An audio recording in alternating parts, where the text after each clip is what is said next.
Jack Thunder and the Dawn of Unity. Chapter 16. A Real Monster. Ivy wrestled with her attackers. Try as she might, she was unable to loosen their grip. Though they had no magic, they still had strength in numbers. She coughed and spat out a mouthful of blood. Anima, curse it. Pathetic. Ivy's ears perked up. I truly expected better from the leader of the Anti-Humanist League. Malefic?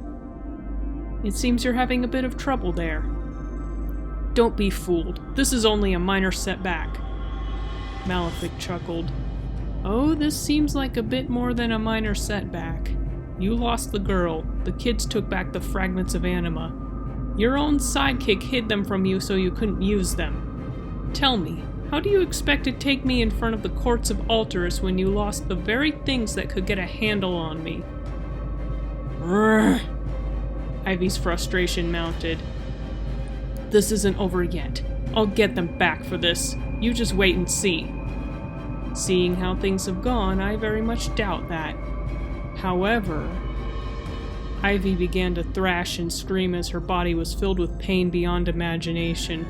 The rational side of her mind fizzled and shorted out, replaced with animalistic rage.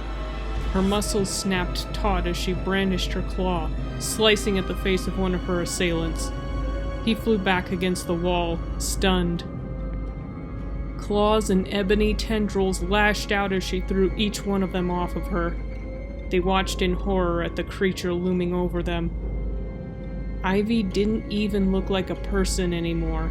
She was hunched over, her muscles bulging through what remained of her tattered sundress. Her lips were curled into a snarl, bearing razor-sharp fangs. A fountain of black fluid trickled from the spaces between her teeth, splattering as she giggled maniacally. Most frightening of all were her eyes. They were pitch black, lifeless save for two dying embers that were once her pupils. She let out a feral roar. You are of some use to me.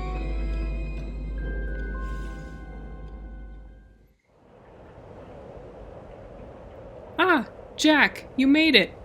San swooped down to greet the young heroes. Well, yeah, we restored the heart of Alterus, remember? Jack Thunder gave a half-smile. Jackie, what happened to your face? Frosty's hand traced over the scabby red lines that adorned Jack Thunder's visage. Buckthorn stepped in. Ivy. Jack told her off after she kidnapped Stephanie, so she slapped him. Yeah, she managed to rip me up pretty bad. No wonder her cubs don't talk to her anymore. Anima, I wish I had your guts, Jack. San would have scolded the storm gremlin for his disrespect. Considering this was Ivy Butternut, though, the Tengu couldn't really blame him. He turned to face the human in armor next to Stephanie. And who might you be? The policeman held his hand out. Officer Gerard, nice to meet you. Nice to meet you too, San shook the officer's hand. How did you find our world? The Tengu asked, already knowing the answer. Officer Gerard struggled to find the words to explain. Back on our home planet, we received a call that Miss Granger here had gone missing. He gestured to Stephanie. Our search led us to discovering a strange crystal in her room. None of us knew where it had come from, but one of our detectives, Samuel, he's a bit out there. He kept telling us about this place called Alterus, but none of us believed him. Not until Detective Barry told us he'd summoned a portal in one of our offices. I never would have believed it if I hadn't seen it for myself, he finished. And you got here just in time, Buckthorn exclaimed. Ivy was gonna send Stephanie before the summer and winter courts.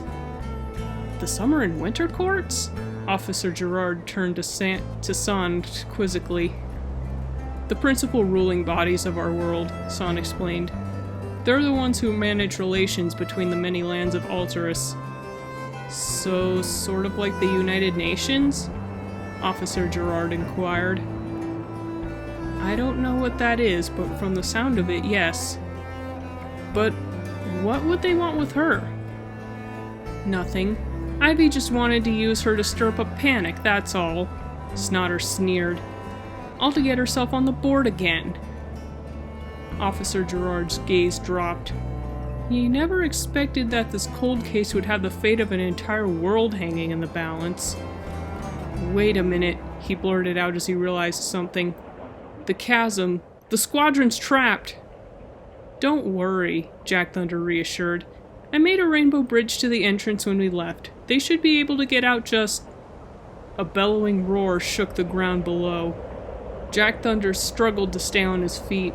The fragments of anima all lit up at once, strobing uncontrollably. What was happening? Turning towards the entrance of the cave, the storm gremlin got his answer. Standing in the shade of the cavern was Ivy Butternut. Get Stephanie out of here! San shouted to Officer Gerard. Ivy took a wild swipe at the Tengu with a spiked tendril. It scratched a few down feathers off of his wing, littering the ground with sooty fluff. Ivy reeled back to swing at the birdman again, but a bolt of green lightning struck her in the chest, stunning her. Don't you dare put your paws on him! Jack Thunder snarled at the monstrous bear. You! Ivy turned to face her attacker. A chill ran down Jack Thunder's spine. It sounded like another voice was speaking underneath Ivy's. A deep and menacing one straight out of the depths of the flip side. You've defied me for the last time! She grabbed Jack Thunder by the neck, suspending him over the edge of the cliff with her borrowed tentacles. By the time I'm done with you, you'll wish you're never born! Something white and fast struck Ivy from the side.